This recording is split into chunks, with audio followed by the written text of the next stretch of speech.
ஒரு ஆர்டிஸ்ட்டுக்கு மட்டும் என்றைக்குமே அவங்க முகம் வந்து பரிச்சயம் ஆகிட்டா போதும், அவங்க லைஃப் லாங் அதே லைஃப்பை பணம் வேணால் வித்தியாசப்படுத்தலாமே வெளியே அவங்க லைஃப்பை லீட் பண்ணலாம். ஆனால் ஒரு கிரியேட்டர் அப்படி கிடையாது.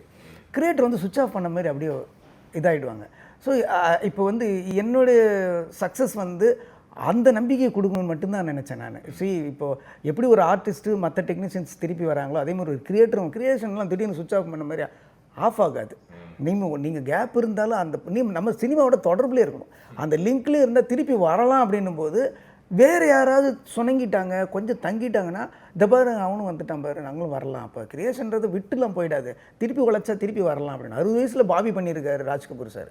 ஸோ பாபிங்கிறது என்ன படம், ஒரு விடலை காதல். அதை வந்து அவர் பண்ணும்போது 60 வயசு மொத்த சொத்தையும் இழந்துட்டு ஓன் ப்ரொடக்ஷன் பண்ணியிருக்காரு, சொந்த பிள்ளையை வச்சு ஒன்று பண்ணி திருப்பி ஃபார்ம் வந்தார். ஸோ அவர் ஆக்சுவலி அவர் ஒரு ஹீரோ, டைரக்டர் கூட கிடையாது. ஒரு ராஜ்கபூர்னு ஒரு ஹீரோ 60 வயசில் பாபின்னு ஒரு படம் எடுக்கும்போது அது ஒரு ஜென்ரேஷனுக்கு ஒரு நம்பிக்கை வருது. அந்த மாதிரி ஒரு நல்ல நல்ல கிரியேட்டர்ஸுங்க வர்றவங்க கொஞ்சம் பின்தங்கிட்டாங்க, கொஞ்சம் தங்கி ஒரே இடத்துல ஸ்டே ஆகிட்டாங்கன்னா அவங்களுக்கு வந்து திருப்பி ஒரு ஹோப் இருக்குது. இல்லை அவங்க கிரியேட்டர்ஸு திருப்பி வாய்ப்பு வந்தால் மறுபடியும் வருவாங்கங்கிற வாய்ப்பு இந்த படத்து மூலமாக கிடச்சிருந்ததுன்னா அதுதான் எனக்கு மிகப்பெரிய சந்தோஷமாக. பியூட்டிஃபுல்.